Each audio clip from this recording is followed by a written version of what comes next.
কেবল শুরু হয়েছে বলা চলে আর কি। তো দেখা যাক পরবর্তী কার্যক্রম কিভাবে আগায়।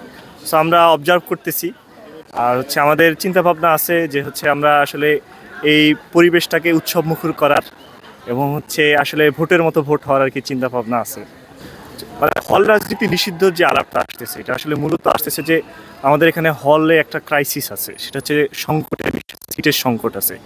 দেখা যাচ্ছে হল রাজনীতি নিষিদ্ধর কেন ব্যাপারটা আসছে, আমাদের যে যে সকল ছাত্র রাজনীতিগুলো মাদার অর্গানাইজেশন আছে, তাদের একটা পাওয়ার পলিটিক্সের একটা বিষয় থাকে হল রাজনীতিতে। যখন তারা পাওয়ার পলিটিক্স করে হল রাজনীতিতে, তখন একটা ক্রাইসিস তৈরি করে ফার্স্ট ইয়ার সেকেন্ড ইয়ারের পোলাপানকে একটা জিম্মি করে হচ্ছে গেস্ট রুম গণরুমের কালচারে আমরা ভয় পাচ্ছি। মূলত ছাত্র রাজনীতির ভয় চাইতে আমাদের মূল ভয়টা হচ্ছে গেস্ট রুম গণরুম এগুলো কাম ব্যাক করতে পারে কিনা, এই জায়গাটা আমাদের মূল ভয়। তো এই জায়গায় যদি হচ্ছে আমরা ইনশিওর করতে পারি যে হচ্ছে কোনো ধরনের মানে প্রশাসন শক্তিশালী হবে, সুদৃঢ় হবে, কেউ যদি সিট দেওয়া প্রক্রিয়ায় বা সিট প্রক্রিয়ায় বাধাগ্রস্ত চেষ্টা করে, তাকে হল প্রশাসন কোনো শক্ত পদক্ষেপ নেবে, বহিষ্কার বা ছাত্রত্ব বাতিল এ ধরনের যদি কোনো প্রভিশন রাখে কোথাও, তাহলে আমার মনে হয় যে ছাত্র রাজনীতির আসলে সুযোগ আছে। স্টিল নাও আমার মনে হয় যে প্রয়োজনীয়তা নিষিদ্ধ আলাপটা কেন আসতেছে, যে আমাদের যে ক্রাইসিস মোমেন্ট আমরা দেখেছি আসলে যে মানে গত ফেসিস্ট ছাত্রলীগ কীভাবে আমাদের শিক্ষার্থীদের জিম্মি করে তাদেরকে ইউজ করেছে, ব্যবহার করেছে। আমরা যেমন হচ্ছে দেখবেন যে আমরা কিন্তু যে যে ফ্যাসিস্ট যে আমলে নির্বাচনগুলো হয়েছে, আমরা সেই নির্বাচনগুলোর কিন্তু প্রতিবাদ জানাতে পারি নাই। যখন আসলে আমাদের দেওয়ালে পিঠ থেকে গেছে, তখন হচ্ছে আমরা যে প্রতিবাদ করতে পারছি, কিন্তু আমাদের দেওয়ালে পিঠ থেকে যাওয়ার আগ পর্যন্ত কিন্তু আমরা কোনো ধরনের প্রতিবাদ করতে পারি না, যেটা আমাদের আসলে উচিত ছিল প্রতিবাদ করার। সো আমাদের মনে হয় যে এই জায়গাটা আমাদের ভয় আছে, যে ওই যে ছাত্র রাজনীতির যে ভয়টা, যে পাওয়ার পলিটিক্সের যে ভয়টা, ওই ভয়টা আমাদের মধ্যে স্টিল নাও আছে আর কি। গুপ্ত শব্দটা কতটুকু বাস্তবতা? এটা 100% বাস্তব আসলে, মানে কতটুকু বাস্তব বলতে 100% বাস্তব, এবং এটা এক্সিস্ট করতেছে। আমরা দেখেছি ছাত্রলীগের আমলেও গুপ্ত রাজনীতি অ্যাক্টিভলি রাজনীতি করেছে, আর রাজনীতি এখন তো হচ্ছে ওপেন মোটামুটি, এবং তাদের আসলে আলাদা কোনো ভয়ও নাই। সো গুপ্ত রাজনীতি হলে আসে এবং এটা খুব আসলে ফুল ফ্লেজে চলতেছে।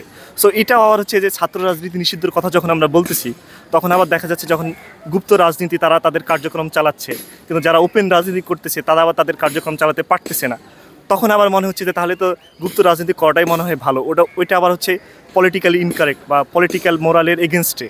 সো সেক্ষেত্রে আমাদের মনে হয় যে আমাদের আসলে একটা রিফরমেশন দরকার, একটা সংস্কার দরকার, যে আমরা কোন প্রক্রিয়ায় রাখবো।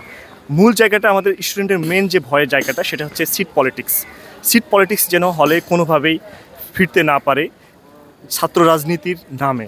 ছাত্র রাজনীতি একটা ভেইল থাকে, পর্দা থাকে, এই পর্দার নামে সিট ক্রাইসিস তৈরি করে শিক্ষার্থীদের জিম্মি করে মাদার অর্গানাইজেশনের এজেন্ডা বাস্তবায়নের উদ্দেশ্য করে শিক্ষার্থীদেরকে এক্সপ্লয়েট করা হয়।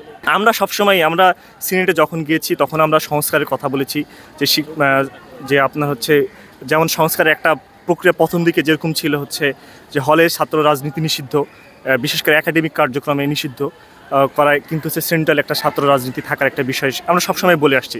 কিন্তু তখন দেখা যাচ্ছে কি যে যখন আমরা হলে ছাত্র রাজনীতি নিষিদ্ধ করতেছি, তখন যে আপনি যে বললেন যে গুপ্ত রাজনীতির কথাটা, তখন তাদের আমরা দেখতেছি ফুল ফ্লেজে তারা রাজনীতি করতে পারতেছে, কিন্তু তাহলে যারা ওপেন রাজনীতি করতে পারতেছে না, তখন তাদের ফ্লোরটা কিন্তু বন্ধ হয়ে যাচ্ছে। সো এইখানে দেখা যাচ্ছে একটা লেভেল প্লেইং ফিল্ড থাকতেছে না।